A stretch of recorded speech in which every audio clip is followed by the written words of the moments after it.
Bien, vamos a abrir nuestras Biblias una vez más por el capítulo 8 de la epístola de Pablo a los Romanos. Romanos capítulo 8. Hemos dicho y hemos repetido ya muchas veces que en este capítulo tenemos muchas pruebas de la seguridad de la salvación del creyente. Pero no sé si hemos estado atentos que en cada uno de los aspectos que el apóstol ha ido tocando, que sirven como fundamento a esa seguridad, en cada uno de los aspectos, repito, que ha ido tocando, que sirve como fundamento de la seguridad, el apóstol nos ha estado hablando de una manera o de otra de la obra del Espíritu Santo. Así que seguridad de la salvación y todo enmarcado en la obra del Espíritu Santo. Si tenéis abierto el capítulo 8, comenzó diciendo el apóstol que ninguna condenación hay ahora para los que están en Cristo Jesús, y dice, para los que no andan conforme a la carne, sino conforme al Espíritu. Ahí ya hablo del Espíritu, versículo 1. Y después, a medida que fue tocando los distintos aspectos, repito, ha estado hablando más y más del Espíritu Santo.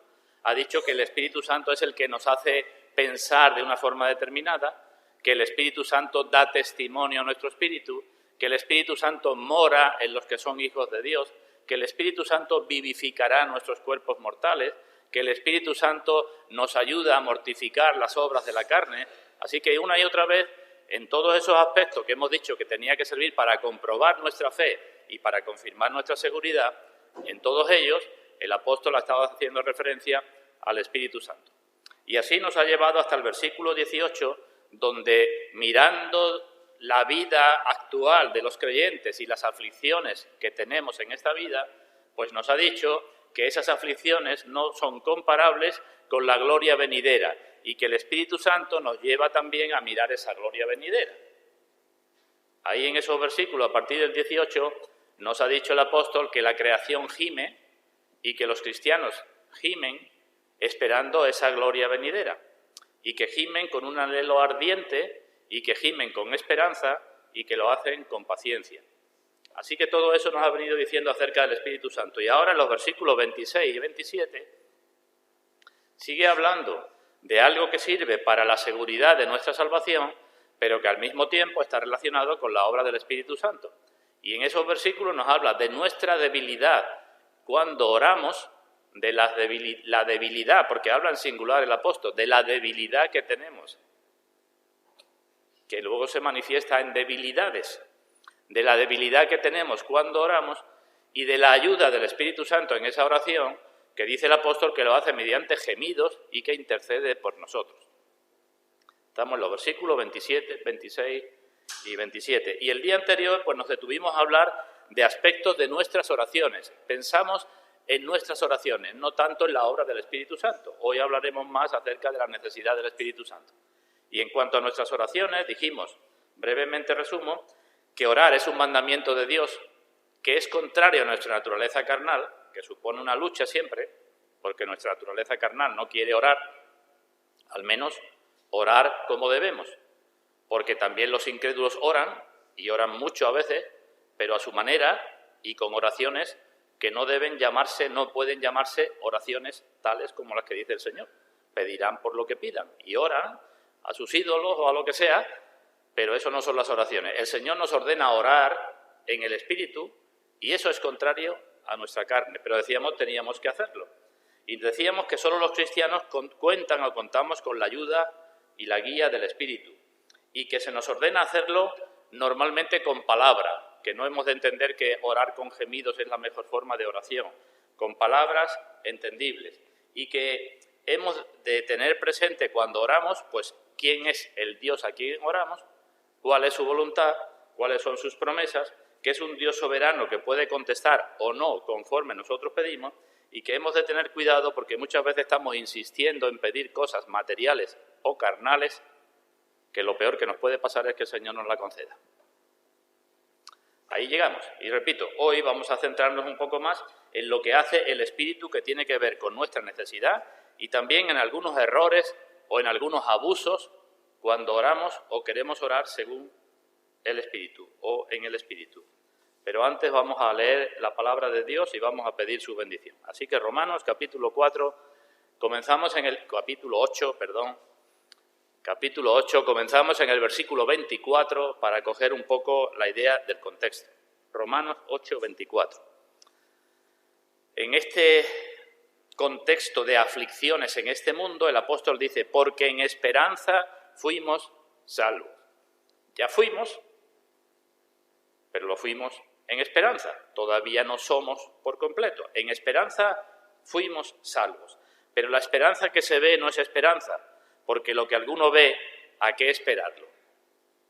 Es la lógica. Pero si esperamos lo que no vemos, eso es nuestra condición ahora aquí, el ya, pero todavía no. Si esperamos lo que no vemos, con paciencia lo aguardamos. Y ahora dice, y de igual manera que el Espíritu nos ayuda en lo anterior, de igual manera el Espíritu nos ayuda en nuestra debilidad, pues qué hemos de pedir como conviene no lo sabemos. Pero el Espíritu mismo intercede por nosotros con gemidos indecibles. Mas el que escudriña los corazones sabe cuál es la intención del Espíritu, porque conforme a la voluntad de Dios intercede por los santos. Vamos a pedir la bendición de Dios y ahora comenzamos. Vamos a orar. Padre nuestro, te damos muchas gracias, porque como acabamos de leer, la mayoría de los presentes podemos decirte, podemos creer y podemos saber que ya fuimos salvos. Con todo lo que eso implica de abrir nuestros ojos, del nuevo nacimiento, de la obra de tu Hijo, del pacto, de la obra de tu Santo Espíritu. Gracias por todas las bendiciones de todo tipo que están enmarcadas en ese que ya fuimos salvos.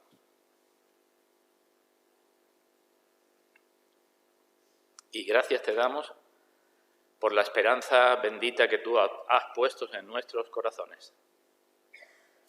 Y gracias te damos porque nos ha dado a tu Santo Espíritu para que no nos quedemos aquí huérfanos. Pero como hemos leído, Padre, necesitamos cada vez más, o al menos cada vez somos más conscientes de que necesitamos su guía en nuestra debilidad. Cuando comenzamos, quizás pensábamos de nosotros y de ti de manera muy distinta, pero tú nos haces ver que no somos nada y que de ti dependemos. Y pedimos, Padre, que lo que vemos en tu palabra sea una realidad de nuestras vidas, para que no cejemos en nuestro empeño, en nuestro esfuerzo, de parecernos cada vez más a tu Hijo y de pedir cada vez más que eso sea una realidad, porque por mucho que nos esforcemos sabemos que eres tú el que tiene que perfeccionar la obra. Esperamos también, si es tu voluntad, que tu Santo Espíritu obre en los corazones de los presentes que no te conocen, como un día obraste en los nuestros, y que todo, Padre, sea para la gloria de tu nombre. En el nombre de nuestro Señor Jesucristo. Amén. Así que vamos a hablar de las oraciones de los cristianos y del Espíritu Santo. Y la doctrina que vamos a desarrollar en manera resumida la puedo decir así. Todo lo que voy a hablar a continuación se resume en estas pocas palabras. Las oraciones de los creyentes, las únicas que pueden llamarse verdaderas oraciones, proceden del Espíritu de Dios. Eso es lo que vamos a desarrollar. Las únicas que podemos llamar oraciones, las oraciones de los verdaderos cristianos, las verdaderas oraciones, proceden del Espíritu de Dios. Y en relación con eso vamos a hablar de varios aspectos. ¿Qué hace el Espíritu de Dios en los cristianos? Esto tiene que servir también para que comprobemos por dónde andamos, cómo es nuestra fe, si tenemos o no tenemos al Espíritu, si estamos dejando o no que obre en nuestras vidas. ¿Qué está haciendo o deja de hacer el Espíritu? Pues bien, en primer lugar, el Espíritu, podemos decir, dirige o centra los objetivos de nuestras oraciones, centra nuestras peticiones. Eso lo hace el Espíritu. Centra nuestras peticiones para que no perdamos de vista cuál tiene que ser nuestro fin principal. ¿Cuál es el fin principal del hombre? Lo hemos repetido muchas veces. Catecismo Menor de Westminster. El fin principal del hombre es glorificar a Dios y gozar de Él para siempre. Pues el Espíritu Santo centra nuestras oraciones para que estén enfocadas siempre ahí. Eso lo hace el Espíritu Santo. Así que si lo hacemos, podemos decir bendito sea Dios. Y si no lo hacemos, podemos decir, bueno, pues tengo o no tengo al Espíritu Santo, o cómo lo tengo. Si fuéramos dejados a nosotros mismos, según nuestros afectos naturales, según nuestros deseos naturales, pues pediríamos mucho más por nuestros cuerpos que por nuestras almas. Estaríamos mucho más pendientes de las cosas de esta vida que las cosas de la otra vida. Y pediríamos al Señor muchas veces cosas que serían anzuelos y redes que nos harían caer en tentaciones. Pediríamos, utilizando las palabras del Señor Jesucristo, a nuestro Padre, en vez de pedirle pan, le pediríamos una piedra. Y en vez de pedirle pescado, le pediríamos una serpiente. Eso sucede con los incrédulos y eso sucede con los que no son guiados por el Espíritu de Dios. Repito, si fuéramos dejados a nosotros mismos, pediríamos a veces incluso que Dios fuera el siervo de nuestros pecados. Ya no digo de nuestros deseos, sino incluso de nuestros pecados. A ver si me ayuda Dios para que yo no tenga las consecuencias de este pecado. Así seríamos. Querríamos que Dios fuese ministro de pecado. ¿Os suena esa frase? En una de sus cartas el apóstol Pablo, hablando de los creyentes, que por decir somos salvos por gracia, ya podemos vivir como queramos, el apóstol dice, ¿hacemos a Cristo ministro de pecado? Es decir, hacemos que la obra de Cristo, ¿sabéis lo que significa la palabra ministro? Es servidor. ¿Hacemos a Cristo ministro de pecado que sirva para nuestro pecado? Y Pablo contesta rotundamente, en ninguna manera. Así que, primera cosa, si Dios nos dejara, si no tuviéramos la guía del Espíritu Santo, nuestras oraciones seguro que andarían por otros derroteros. Así que el Espíritu Santo es el que hace elevar nuestros objetivos. Y cuando un verdadero creyente tiene al Espíritu a causa de su pecado apagado o entristecido, pregunto, ¿cómo serán sus oraciones? Pues volverán otra vez a lo que eran si las tenía antes de ser creyentes. Y sus oraciones estarán marcadas más por eso que decía, por lo terrenal que por lo celestial, por el cuerpo que por el alma, por los deseos de aquí más que por los deseos de allí. Así que eso sucederá cada vez que tengamos apagado al Espíritu. El Espíritu, pregunto, ¿sopla en un carbón que esté apagado?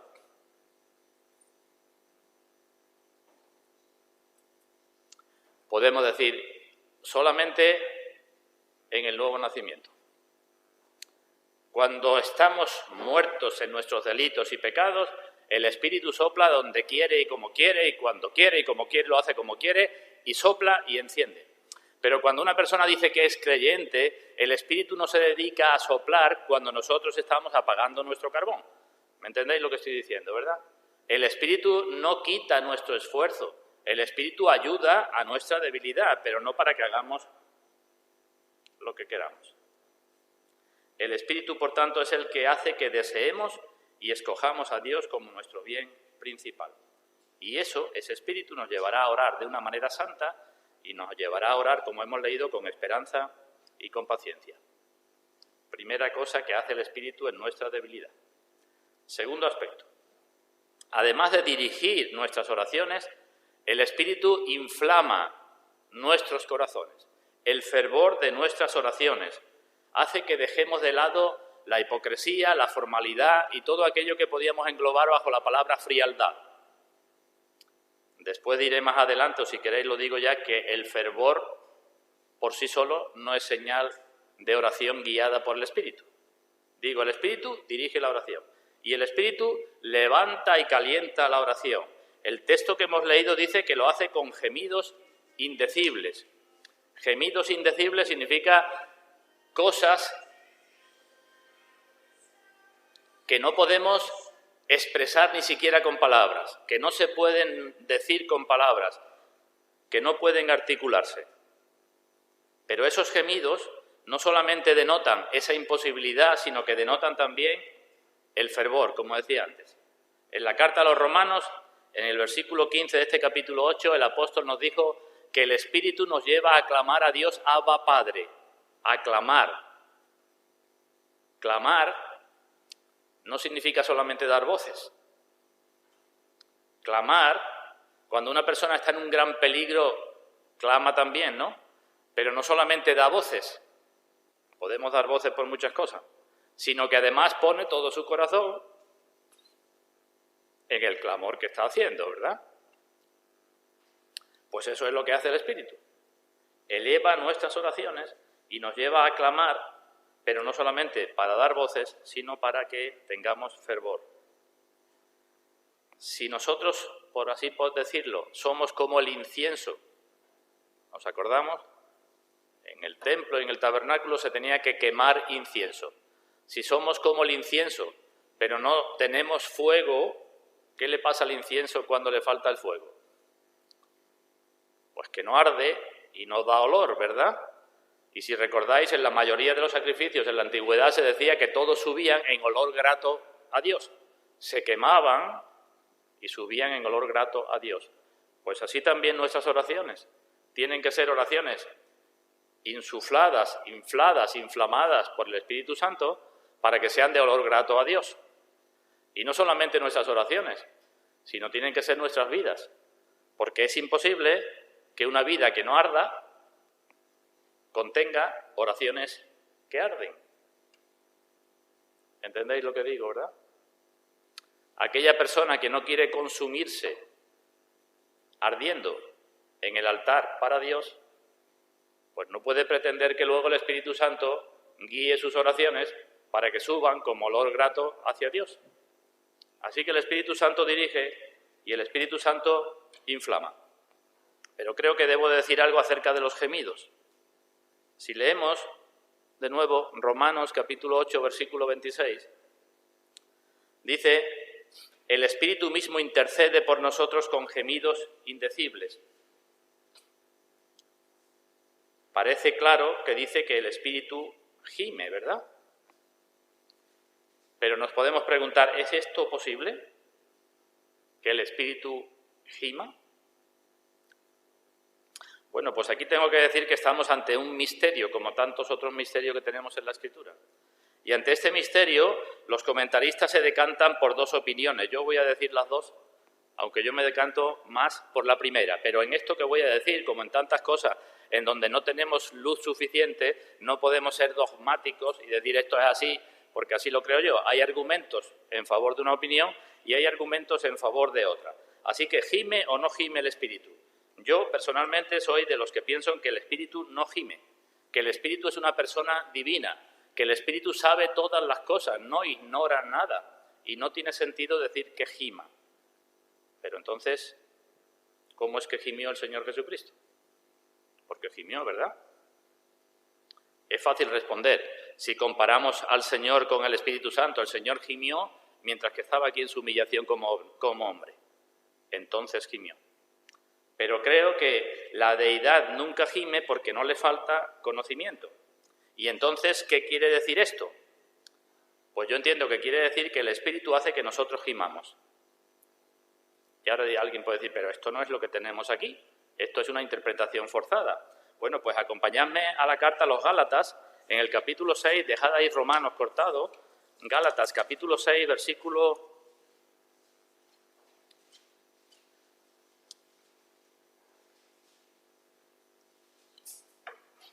No puede ser el capítulo 6, porque lo estoy mirándolo y no puede ser el capítulo 6. Voy a buscar... Es capítulo 4, versículo 6, perdón. No capítulo 6, versículo 4, sino capítulo 4, versículo 6.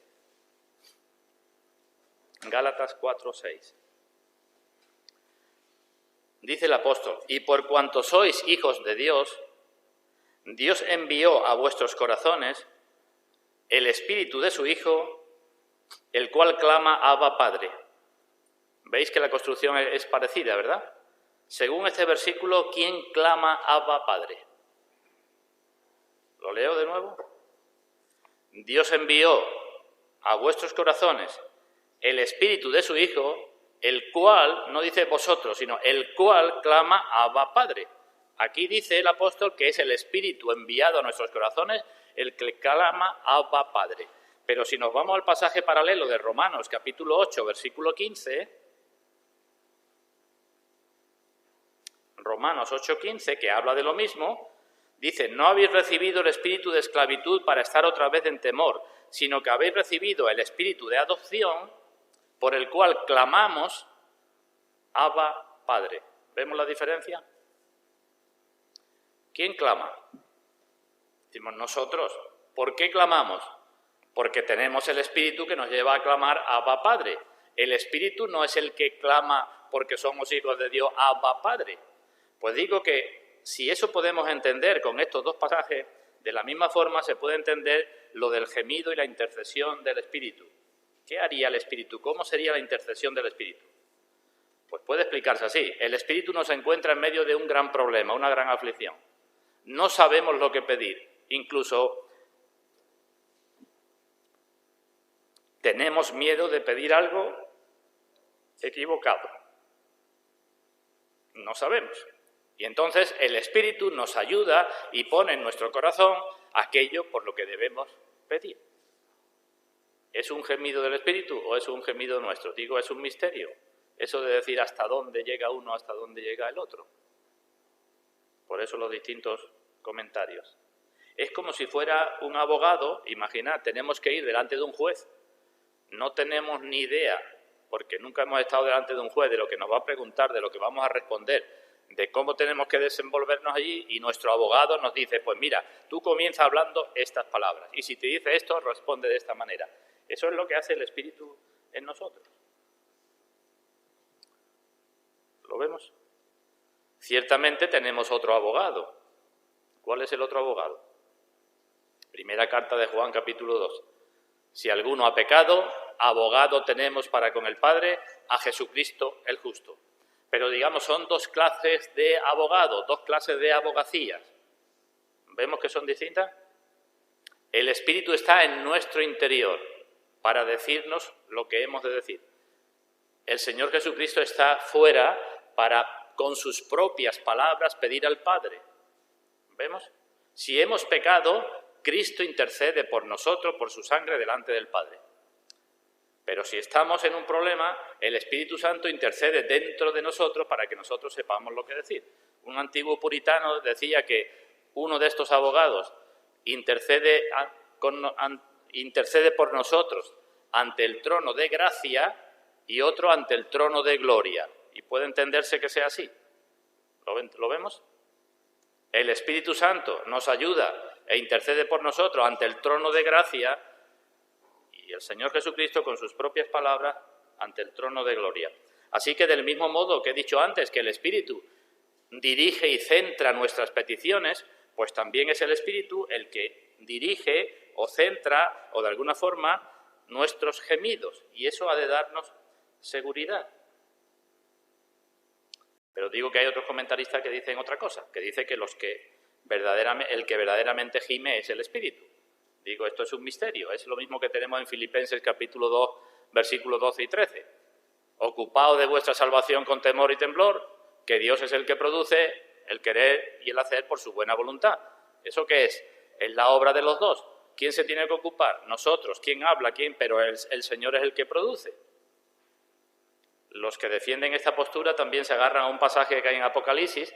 Al final del libro de Apocalipsis se nos dice que el Espíritu dice ven y la esposa también dice ven. ¿Nos acordamos de eso? Y eso está en un contexto de la segunda venida de Cristo, igual que aquí en la carta a los romanos. Así que si el Espíritu dice ven, junto con la esposa que dicen ven, los dos dicen ven. Y lo dicen gimiendo. Así que bueno, por lo menos ya sabéis las dos posturas que hay acerca de esto, las dos formas de entenderla, las dos formas son bíblicas y hay argumentos para decantarse más por una que por otra. Pero nos quedamos con que el Espíritu centra nuestras oraciones, primer punto que he dicho. Segundo punto, el Espíritu inflama nuestras oraciones. En tercer lugar, además de estas dos cosas, el Espíritu nos da atrevimiento y confianza para orar, porque las dos cosas necesitamos, atrevimiento y confianza. Acabamos de ver un par de pasajes donde dice que clamamos Abba, Padre, y eso es algo que el Espíritu Santo pone en nuestro corazón y algo que deberíamos de intentar siempre tener presente y si no, pedir a Dios que nos lo haga tener. El concepto de Dios como Padre. Eso lo hace el Espíritu Santo. Un Padre al cual nos acercamos con confianza, Padre nuestro que estás en los cielos, no solamente pidiendo de labios, sino sabiendo que Él conoce nuestros corazones, sabiendo que es mejor que cualquier padre terrenal, no olvidando eso, sabiendo que aunque nosotros nos olvidemos de nuestros deberes, Él no se va a olvidar de los suyos para con nosotros. Eso lo hace el Espíritu. Y hace también que nos acerquemos con humildad y con reverencia. Dice el Salmo 2 que debemos servir a Dios con temor y alegrarnos con temblor. Si Dios es nuestro Padre, debe tener el mismo respeto como mínimo que deben tener los padres por parte de unos hijos que se llaman cristianos. Como cristianos, ¿qué nos dice el Señor a nosotros? ¿Cómo debemos tratar a nuestros padres? Honra a tu padre y a tu madre. Carta a los Colosenses. Hijos, obedeced en todo a vuestro Padre en el Señor. Pues si eso es lo que se nos dice con respecto a nuestros padres terrenales, pues por lo menos eso con respecto a nuestro Padre celestial. Y es por falta de esto que Dios se quejó en la antigüedad, libro del profeta Malaquías, cuando le dice al pueblo, el hijo honra a su padre y el siervo a su señor. Si yo soy padre, ¿dónde está mi honra? Y si yo soy señor, ¿dónde está mi temor? Así que el Espíritu Santo centra, inflama y nos hace ver a Dios, si somos creyentes, como nuestro Padre, al cual debemos confianza o con el cual podemos tener confianza y al cual debemos humildad y reverencia. Pedro nos dice en su carta que si invocamos por Padre aquel que sin acepción de personas juzga según la obra de cada uno, también la nuestra como cristianos, conducíos en temor todo el tiempo de vuestra peregrinación. Y sed santos, porque Él dijo, sed santos, porque yo soy santo.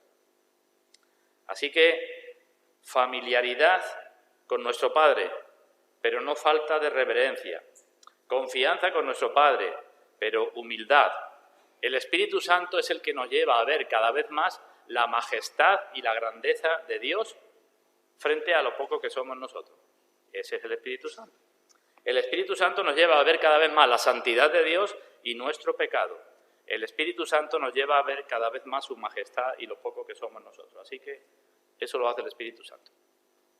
En cuarto lugar, aunque ya estoy diciendo cosas, pero en realidad el Espíritu Santo nos ayuda porque tenemos una gran necesidad, porque es parte de su obra. Las tres personas de la Trinidad, hemos hablado en algún momento, tienen una parte en la obra de salvación. Somos llevados a mirar el amor del Padre. El camino para eso es Cristo, pero es el Espíritu Santo el que nos pone y nos mantiene y nos guía en ese camino. Así que tenemos una necesidad que es suplida por la tercera persona de la Trinidad, igual que es suplida por nuestra debilidad en todos los demás deberes. En la carta a los Romanos, capítulo 8, versículo 14, es recordado que dice que todos los guiados por el Espíritu de Dios son hijos de Dios. Y si son guiados, pues también serán guiados en sus oraciones. Y si el Espíritu es el que nos hace vivir en el Espíritu y el que nos hace andar en el Espíritu y el que nos ayuda a que sirvamos a Dios en Espíritu, pues cómo no va a ser el que nos lleve a orar también en el Espíritu. Así que el Espíritu hace eso por nuestra necesidad y porque es su cometido.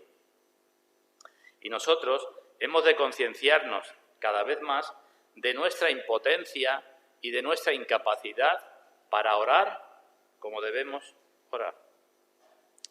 ¿Se puede hablar bien de Dios sin el Espíritu de Dios? ¿Se puede hablar bien a Dios sin el Espíritu de Dios? Si dice el apóstol que nadie puede llamar a Jesús Señor sino por el Espíritu Santo, ¿nos acordamos? Nadie puede llamarlo de boca, como dice también en la carta a los Romanos, ¿verdad? Si confesamos con nuestra boca que Jesús es el Señor y ya está, no, y crees en tu corazón, pues igual, dice el apóstol, nadie puede llamar a Jesús Señor si no es por el Espíritu Santo. ¿Y cómo hemos de terminar nuestras oraciones? ¿Cómo nos acercamos pidiendo a Dios las cosas? En el nombre del Señor Jesucristo, ¿verdad? Pues nadie puede llamar a Jesús Señor, es decir, nadie puede orar en el nombre de Jesús como Señor si no es por el Espíritu Santo. Es que esa es la obra del Espíritu Santo. Si pensamos que por naturaleza somos enemigos de nuestro propio bienestar, ¿o no? Por naturaleza somos enemigos de nuestra propia felicidad, enemigos de nuestra propia santidad. Queremos otras cosas. Reconoceremos fácilmente entonces que necesitamos la ayuda del Espíritu Santo. Un corazón carnal, ¿cómo va a tener puestas sus esperanzas en una gloria invisible? Imposible, solamente con la ayuda del Espíritu Santo. El que ama el pecado, ¿cómo va a estar luchando para no seguir pecando? El que desprecia la vida santa, ¿cómo va a pedir la guía y la ayuda del Espíritu Santo para vivir una vida santa? Bueno, pues así somos todos por naturaleza. Y por tanto, ¿cómo es posible que una persona ore verdaderamente a Dios si no es con la ayuda y la guía del Espíritu Santo? Sigo adelante. También hemos de tener presente algunos errores cuando oramos y podemos pensar que estamos orando en el Espíritu cuando no estamos orando en el Espíritu. Algunos errores. El primero, creo que lo cito, pero creo que no se dará en ninguno o en casi ninguno, aunque hay personas que sé que caen en este error, pero creo que ninguno de los presentes, es que no hemos de entender que la guía que tenemos en nuestras oraciones por parte del Espíritu Santo es de la misma clase que la guía que tuvieron los apóstoles y profetas cuando fueron inspirados por el Espíritu Santo. ¿Entendemos esto, verdad? La Biblia dice que los santos hombres de Dios hablaron siendo inspirados por el Espíritu Santo. Y nosotros podemos decir con este pasaje de Romanos que los santos hombres de Dios, refiriéndonos a nosotros, los cristianos y las cristianas, somos o oramos siendo guiados o inspirados por el Espíritu Santo. Pero no hemos de entender que sea lo mismo, no tiene nada que ver una cosa con la otra, ¿verdad? ¿O sí? Es el Espíritu el que lo hace. Pero aquellos fueron inspirados de forma infalible, divina, palabra por palabra, para que pusieran por escrito pues todo lo que Dios quería. Y nosotros, cuando oramos y somos guiados por el Espíritu de Dios, no somos guiados de esa manera, ni mucho menos. Aquellas personas no podían dejar de poner nada de lo que Dios les había dicho, ni debían omitir ni añadir nada.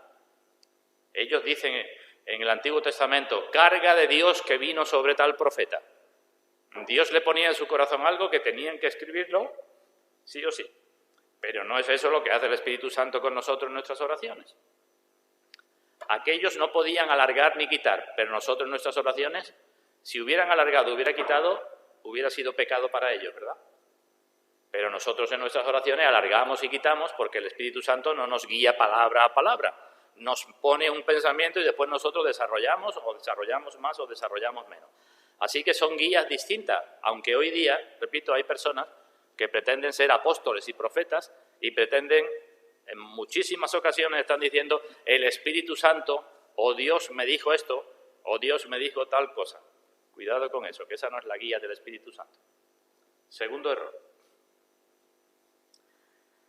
Tampoco hemos de concluir de aquí que no podemos orar hasta que el Espíritu no nos guíe o no nos impulse. Hemos dicho el día anterior, la oración es ¿un qué? Un mandamiento. Luego no podemos decir, como no noto la guía del Espíritu Santo, como no estoy muy enfervorizado, como no tengo mucha vehemencia, como lo que yo sea, pues entonces no oro. Ahí también nos diferenciamos de los profetas. Los profetas profetizaron cuando tuvieron la carga, pero nosotros no podemos decir hasta que no tenga esta sensación del Espíritu Santo, entonces no oro. Y tampoco podemos decir que no tengo el Espíritu porque no sé hablar como debiera en las oraciones. Si eso es lo que me pasa, que oro poco o que me faltan palabras, lo que tengo que hacer es pedir a Dios para que arregle ese problema. Tercer error. También hemos de saber que el Espíritu, aunque todos los cristianos lo tenemos, el Espíritu no se da a todos en la misma medida ni la misma persona lo tiene siempre en la misma medida. Eso también es importante, porque no podemos decir hay que ver cómo ora fulanito y yo mira cómo oro. A uno se le da 10, a otro 5 y a otro 1. No todos en la misma medida, tampoco el espíritu para la oración, ni todos siempre en la misma medida, porque el espíritu lo podemos tener entristecido o apagado. Así que tenemos la guía y tenemos al espíritu morando en nuestro interior, pero no pretendamos tenerlo siempre igual, porque además se nos ordena que seamos llenos del espíritu. Así que no somos iguales, pero tampoco hacemos lo mismo con aquello que se nos da. Y todo eso influye, claro está, en nuestra vida de oración. Al que se le dio 5, ¿qué tenía que hacer? 5 talentos, negociar con los 5. Y al que se le dio 1, negociar con el 1. Y al que se le dio 10, negociar con el 10. Pero no todos negocian con lo que tienen de la misma forma. Así que es un error pensar que todos tenemos que orar de la misma forma y todos igual siempre.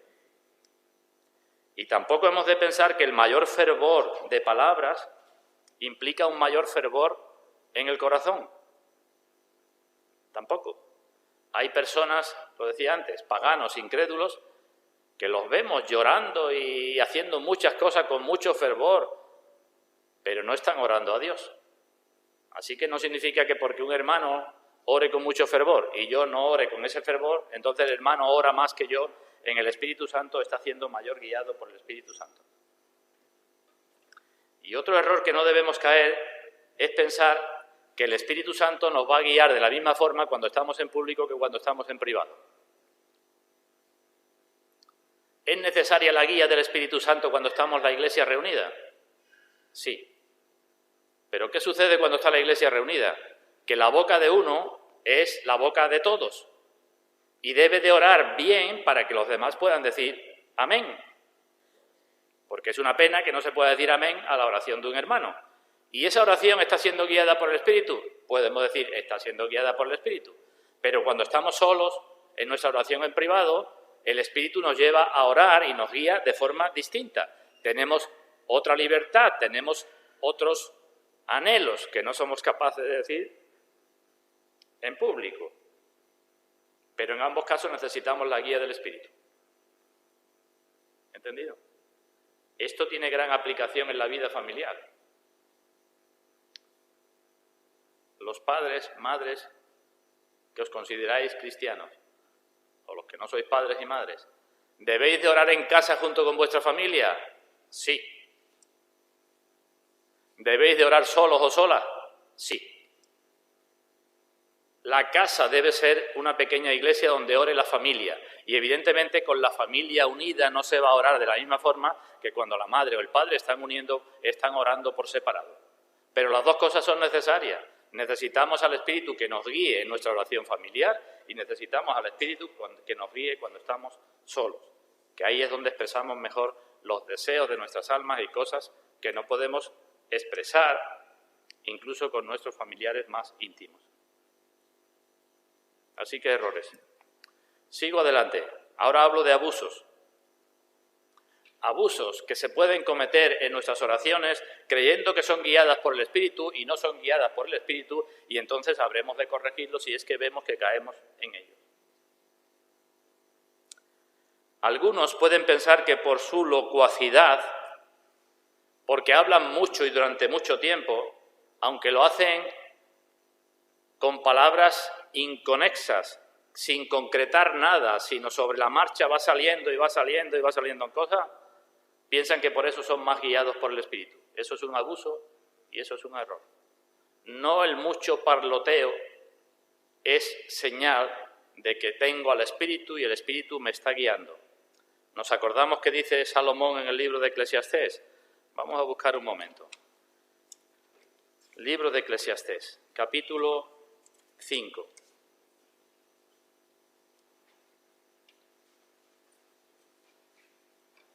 Eclesiastés capítulo 5, versículo 1. Eclesiastés capítulo 5, versículo 1.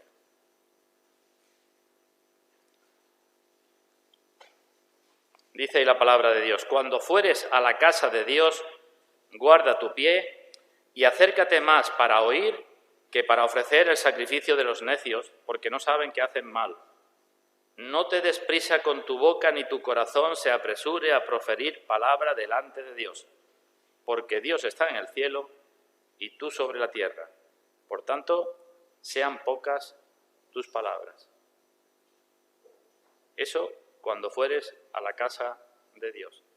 Repito, no es el parloteo o no es la repetición innecesaria o no son pensamientos que no se concretan y que es muy difícil al final decir amén porque se han liado tantas cosas que no sabe uno lo que se está orando. No es eso señal de la guía del Espíritu.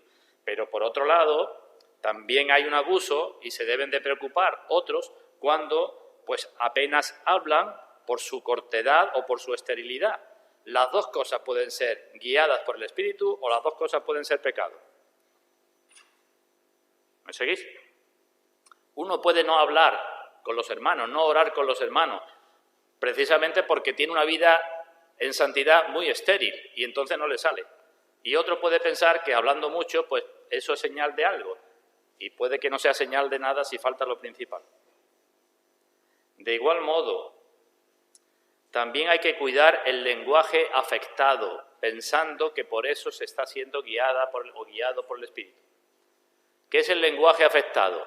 Pues el de una persona que habla siempre de una manera y cuando se dirige a Dios en oración delante de sus hermanos, pues cambia el tono de voz como si eso indicara que está siendo más guiada por el Espíritu Santo. Como si la entonación que le va a dar a la oración supusiera que va a ser mejor aceptada por parte de Dios. Eso no es. Pero ¿cuál es el otro extremo, el otro abuso? Pues aquella persona que olvidándose de la majestad y la soberanía de Dios, habla a Dios como si fuera el compadre. Las dos cosas son abusos, no es amigo mío y mira lo que te digo y ya está, no es eso, no puede ser eso. Pero tampoco puede ser, ay Dios mío, ¿entendéis lo que estoy diciendo, verdad? Ni la afectación, que no tiene nada que ver con el Espíritu, ni el descuido, que no tiene nada que ver con el Espíritu. Tenemos que saber a quién nos dirigimos y el Espíritu nos guía para que utilicemos la conversación de los bares. Otro abuso, también por desgracia muy frecuente hoy en muchísimas iglesias, las cito, carismáticas.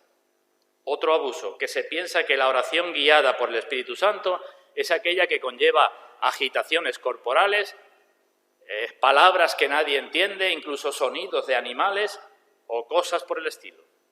Eso no tiene nada que ver con oraciones guiadas por el Espíritu Santo. No es el mucho ruido ni el desorden lo que Dios acepta. Hay un salmo que dice, Salmo 10, versículo 17.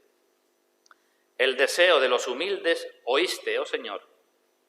El deseo de los humildes oíste. La oración de los humildes oíste. Tú dispones su corazón y haces atento tu oído. Mirad todo lo que hay aquí. Oyes el deseo de los humildes, no de aquellos que hablan lo que nadie entiende o que se tiran por el suelo o que están dando saltos. Si les falta la humildad, no dice el Señor, oyes el deseo de los humildes. Y a esos humildes dice, tú dispones su corazón, tu espíritu es el que dispone, es el que guía en su corazón, y dices, y tú pones atento tu oído. Porque Dios es el que dispone el corazón. Cuando sale del corazón lo que Dios ha dispuesto, Dios tiene su oído dispuesto. Eso es lo que decía antes, que es un misterio. En el libro del profeta Isaías se nos dice, por ejemplo, tú hiciste en nosotros todas nuestras obras. ¿Entendemos eso? El creyente le dice a Dios, tú hiciste en nosotros todas nuestras obras. Así que si oro medio bien es porque tú lo hiciste, porque tu Santo Espíritu me está guiando. Por eso, pero yo tengo después una responsabilidad en lo que hago con esas oraciones, ¿verdad? Así que no es, repito, el parloteo, ni el tirarse por el suelo, ni la agitación corporal, ni decir barbaridades. Yo estoy seguro que los que dicen que son guiados por el Espíritu Santo a hacer esas cosas en público, estoy seguro que no hacen nada de eso cuando están en su casa solo en privado. Seguro que no se tiran por el suelo y empiezan a dar saltos y empiezan a hablar de forma que nadie los entiende. Seguro que no hacen eso. Y también estoy seguro que el que verdaderamente ora en su casa, de rodillas, con espíritu de humildad delante del Señor y con reverencia delante del Señor, cuando viene a estar con los hermanos, no pierde ese espíritu de reverencia ni pierde esa humildad.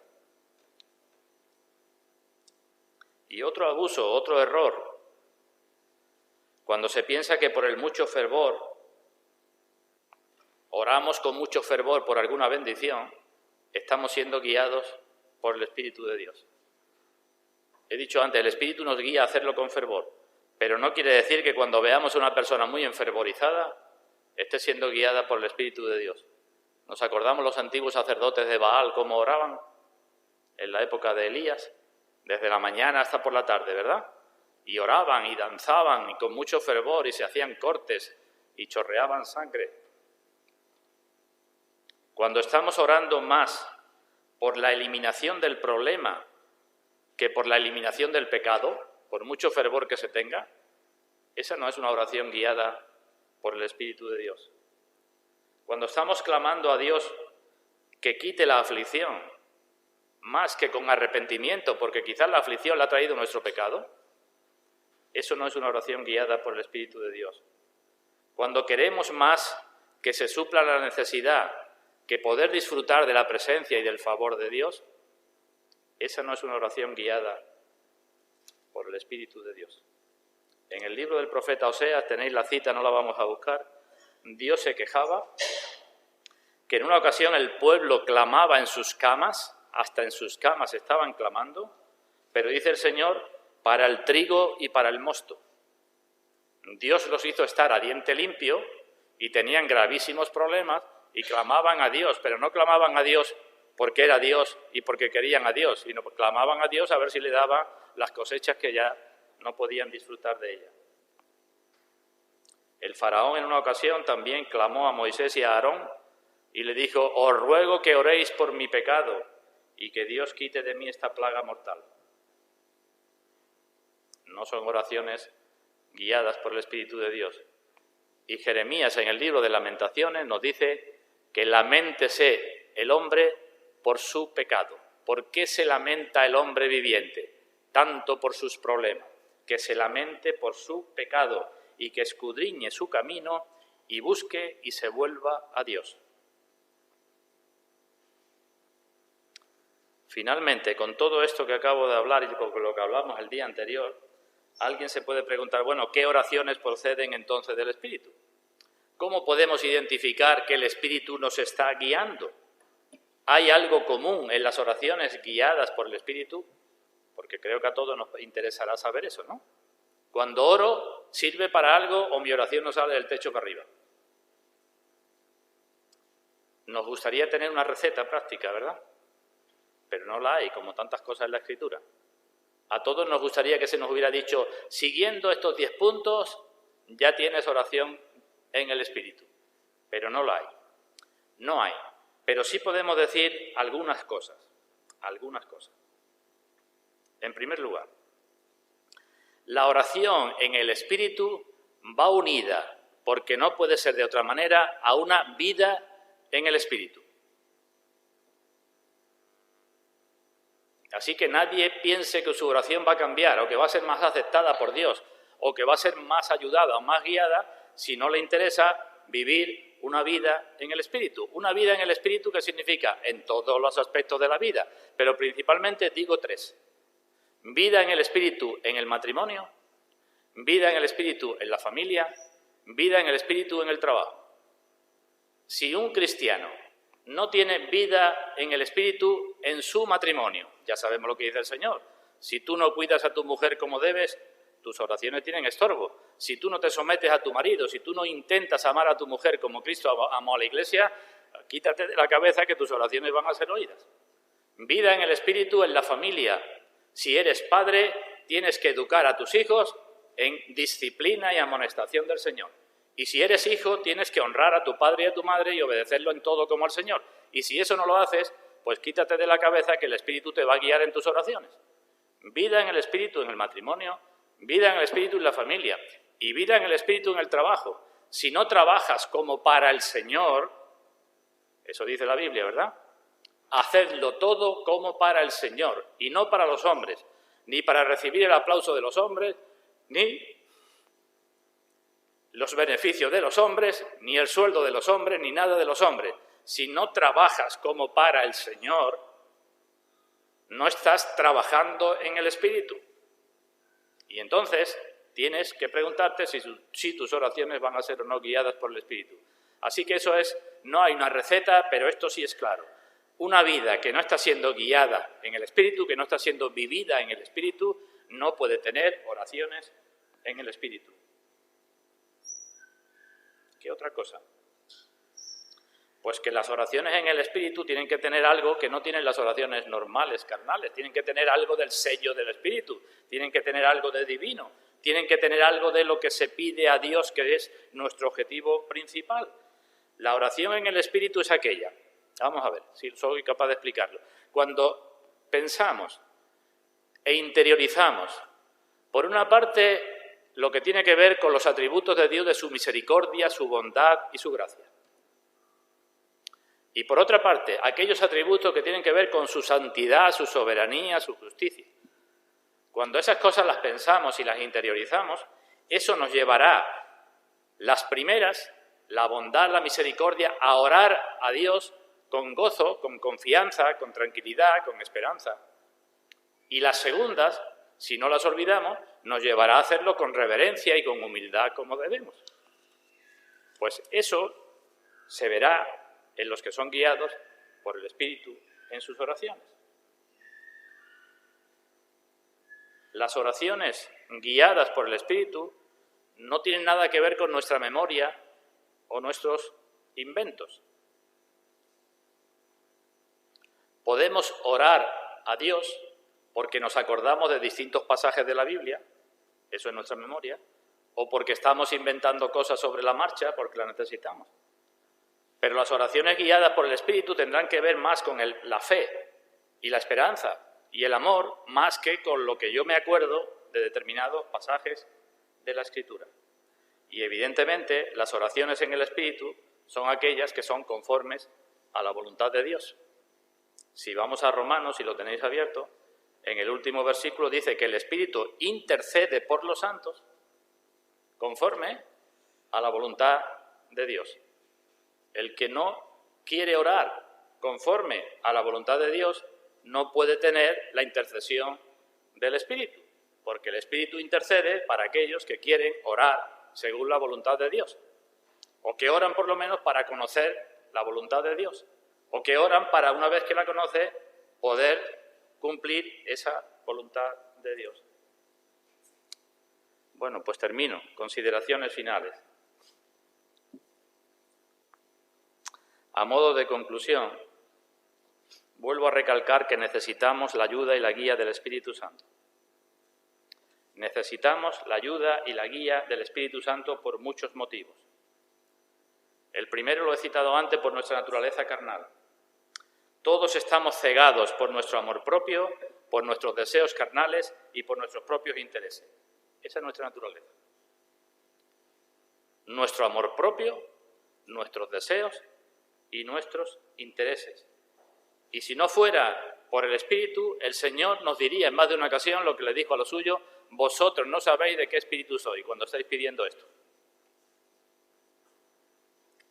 El amor propio nos ciega y pedimos muchas veces más por cosas que son para nuestra ruina. Y pedimos por estar tranquilo con nuestras posesiones, que no tengamos problemas con ello, cuando tendríamos que pedir estar tranquilo porque poseemos a Dios. Y pedimos por poder comer bien antes que por poder tener una buena palabra de Dios. Y pedimos cosas que quizás en nuestra experiencia de vida las convirtamos en pecado. Necesitamos que el Espíritu nos guíe a Dios nuestro Padre por medio de Cristo. Y si es por medio de Cristo, que pensemos en cómo vivió Cristo y cómo fue Cristo. No podemos estar pidiendo comodidades terrenales cuando Cristo nació y lo pusieron en un pesebre, ¿no? Digo yo. Necesitamos la ayuda del Espíritu porque también somos muy torpes de mente cuando estamos en medio de un problema. Precisamente cuando más necesitamos orar a Dios, que es cuando estamos en una gran aflicción, es cuando estamos más cegados en nuestra mente, cuando somos más obtusos, cuando somos más torpes. Es cuando es más difícil mantener la calma y la seguridad en medio de grandes dificultades. Pero el Señor lo prometió, que entonces tendríamos al Espíritu. ¿Nos acordamos?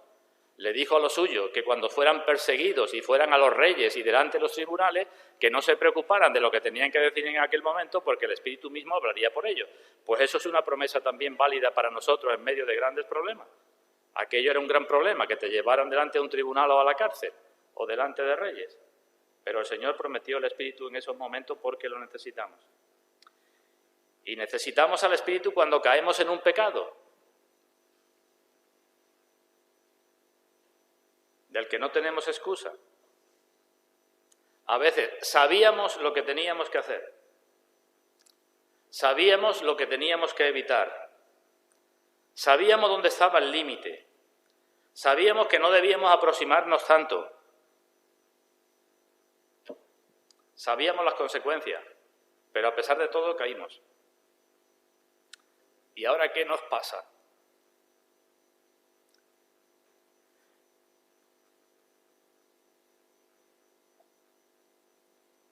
¿Qué te pasa? Si alguna vez has estado ahí, pues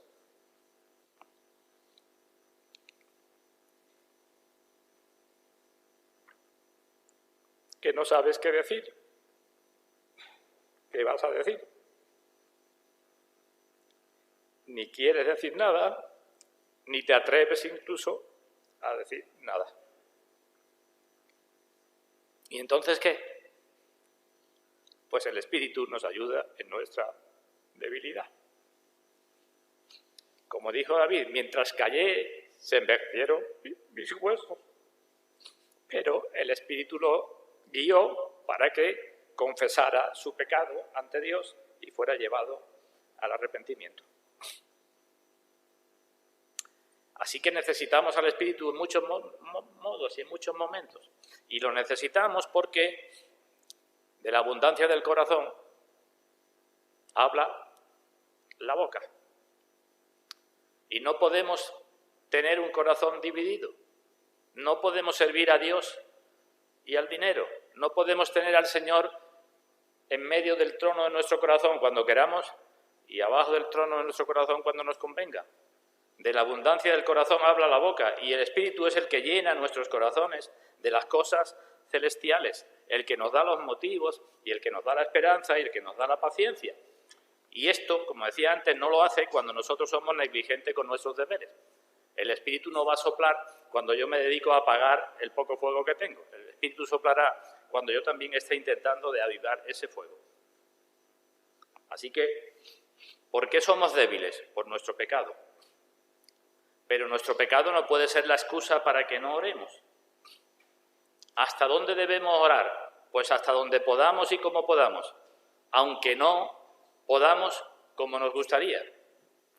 Pero ahí entonces, cuando nosotros hacemos nuestra obligación, es cuando el Espíritu nos ayuda. Si nos ponemos a orar porque Dios lo manda y vemos que la puerta está cerrada, ¿qué tenemos que hacer? Pues llamar, ¿verdad? Estoy seco, no sé qué pedir, estoy frío, pues pide que se abra la puerta y puede que el Espíritu Santo en su soberanía, a medida que estás orando, inflame tu corazón para que aquella oración sea adecuada. Así que pidamos a Dios por este Espíritu. Leamos una última cita, Lucas capítulo 11, versículo 13. Lucas 11, 13.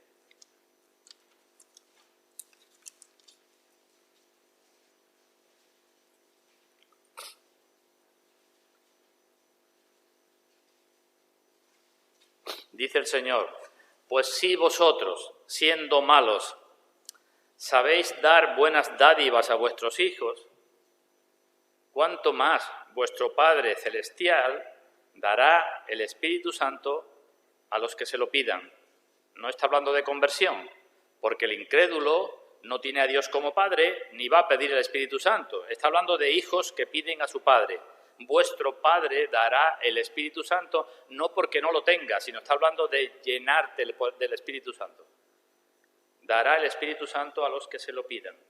Así que hemos de pedir a Dios como Padre en su amor que nos dé más del Espíritu Santo.